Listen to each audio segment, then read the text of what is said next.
Hi everyone, it's your boy Zach, and I'm reviewing the 5-episode Halston miniseries on Netflix. Now you might be saying, whoa, what's going on there, buddy?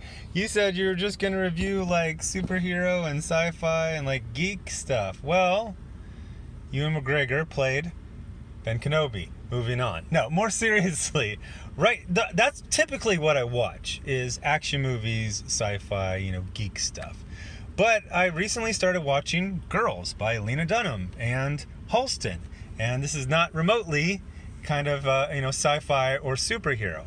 But both of them have actors, Adam Driver in Girls, Ewan McGregor in Halston, that have been in, Star Wars.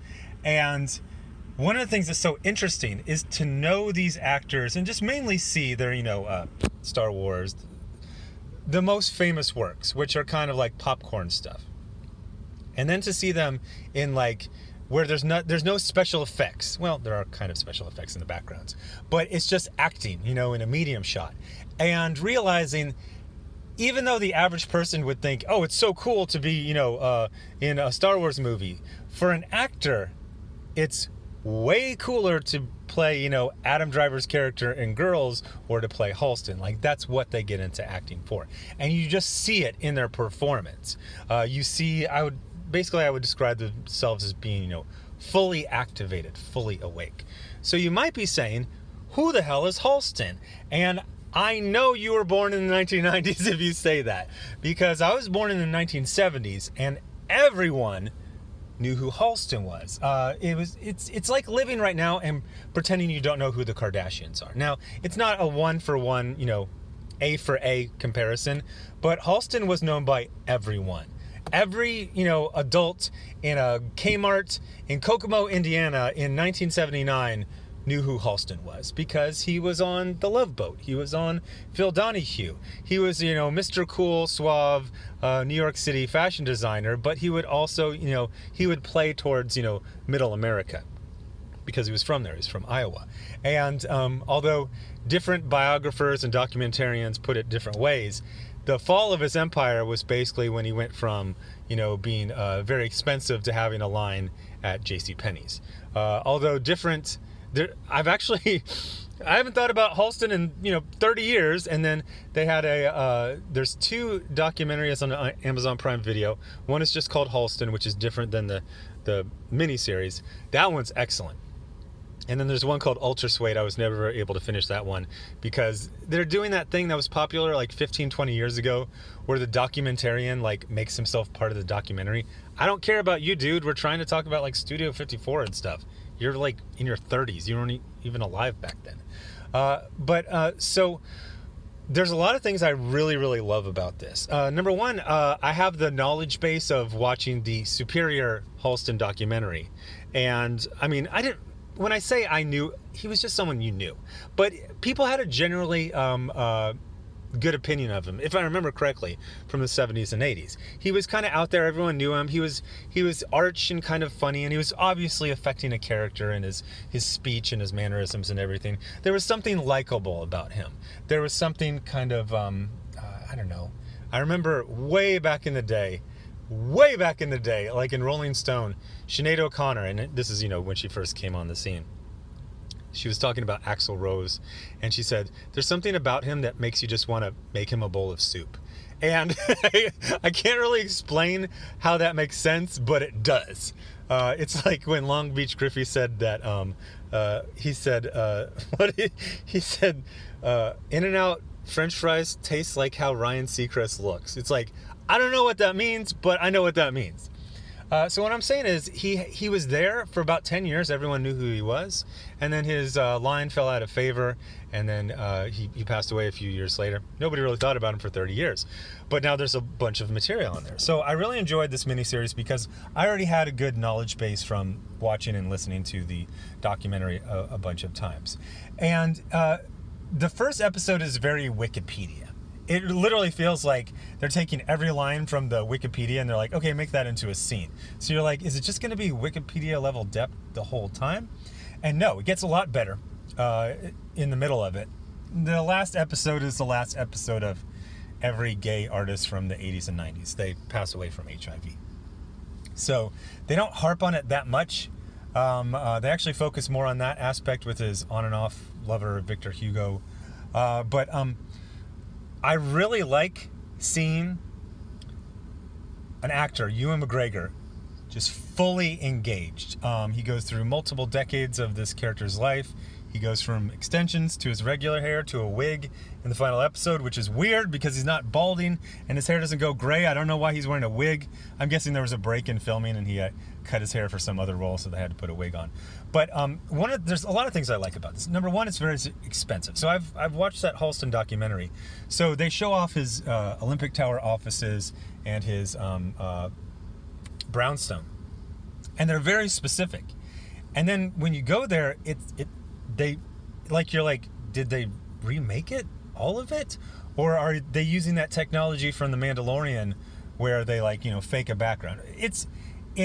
It doesn't feel. You ever see like the poorly done period pieces where you're like, this is obvious, like you can almost hear the people's cell phones in their pockets like vibrating. I'll answer this at the next break. Like it definitely feels like you're in those times, 60s, 70s, and 80s. So they do. There's a lot of smoking, and that really takes me back. I lived during the life of smoking is very rare. I do remember being super young, and how the smoking light is always like no smoking. It's like that used to turn off, and then you could smoke, and there wasn't, in some huge planes, there was, kind of like a bar area, but no, the person next to you would pull out a cigarette and start smoking. And you're like, okay, yeah, no, that's fun. But so there's a lot of smoking, and I always wonder, is it in the script? Because every time Ewan McGregor lights a cigarette, it's at a very crucial moment, and it like punctuates whatever's happening. There's even a scene where he's having a drug problem, and he's falling asleep at work, and he smokes one of those what are they, like Galoises, those long cigarettes, and half of it is ash, but it hasn't fallen yet. So you just see that cigarette in that state, and it tells you everything you need to know. So it's a very sympathetic story. It's the classic biopic. He comes from a small town, he goes to New York City, things aren't working out so well, and then, he makes the right connections, he lives the high life, drugs, eventual fall. And then he has like that one project at the end that kind of, brings it all back creatively. And that aspect, it works. But one thing I really liked was just 5 hours, essentially, probably 4 hours of runtime. You're not going to... Tell me any other time in history where they're like, okay, let's do 4 hours of runtime with an actor everyone likes playing a 1980s fashion designer that everyone forgot about. But you get to have like, when they go to a nightclub and he's meeting Liza Minnelli, you'd think, oh, Liza Minnelli, what the hell? It's a great character, great actress portraying her. In any other movie, they would cut to him watching her, and she'd be in the middle of the song, and then you'd see his reaction. And then they'd cut to afterwards where they're meeting in the green room. No, you get to see like the whole song. The funny thing is that even though the Liza character is very engaging, the song is god awful. So in your brain, you're like, okay, they're gonna cut away from this. No, it's the whole song, and it's an awful song. It might be the worst song ever written and recorded. Liza with a Z. Go. Oh my gosh, it's awful. The funny thing is, like later in, I think maybe in the next episode, he's very good friends with her, and he's like, but if I have to hear Liza with a Z again, I'm gonna kill myself. And you're like, that's like something you would only get from a novel traditionally, where you can do this long setup and a callback like a lot later. You wouldn't be able to do that in any type of movie. So I really like the room to breathe. Another thing I liked is that since this is, 1980s New York City fashion industry, there's a lot of gay characters, mostly male. And when that happens, no one has to be a representative. If you watch TV now, the CBS crime shows, they've had those for decades. But if you watch it now, instead of the main cast being 5, it's 14. Because you have to have one of every group. You can't just have one character be black. You have to have one black man, one black woman. You have to have at least one gay black person. So you'll see it's some CBS show, they're doing the briefing, it's like, there are 14 people in this shot. And it's basically like, oh, the killer's been going in this part of the town. And so like, everyone just gets like one line where back in the day, this because they need representatives, but there's still only one. But this one they're just doing it's okay. It's a bunch of gay men in the 70s and 80s. So you get to have these very rich characters like Victor Hugo Rojas, who's malevolent, and you don't have to. Oh, you're saying all gay people are like that? Nope. It's just very specifically Victor Hugo Rojas. Although they do change some things, which I thought was weird. Like Elsa Peretti, who is a designer who works for Halston, and then she has a huge career on her own. They portray her as being one of the Halstonettes. This also goes back to the 70s, where there would be, you know, flamboyantly gay men, but they would be portrayed as ladies' men, you know, in public. So Halston would travel with the Halstonettes. You're like, man, he's got swagger. But they portrayed her as being like one of the Halstonettes, one of the models, and then she becomes a designer. No, she was always a designer. So, and then like Victor Rojas, they say he was an escort when he was also an artist. I guess they're trying to like, they're doing like composite characters, you know, these two actual people will be combined into one character, but they're going to have the name of just one of them. I don't like composite characters. So there's a couple things that are a little off. Like I said, the first hour is very, very Wikipedia. The last episode is very by the book because it's, you know, it's a gay man dying of HIV in the late 80s. So that one almost feels like a coda or something. But right there in the middle where, you know, it's like the late 70s, early 80s, it really just works because, like I said, it has aspects of being a novel. You get to show this complete range of a character. I read a review. They said, this is a sympathetic portrayal of a man you wouldn't want to be in a relationship, you wouldn't want to work for, and you wouldn't want to invest your money in. And that's very, you know, well described. I mean, when you see so much of his life, almost everything is understandable. Even when he's really being an asshole, you're like, well, that's the drugs right there.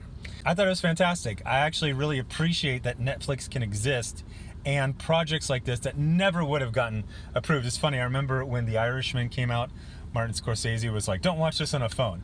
I watched this on a TV, I watched this on a tablet, and I watched this on a phone on an airplane with no earbuds. So I saw this in the most varied and disastrous ways possible, and it still held up quite well. So if you made it to the end of this video, congratulations.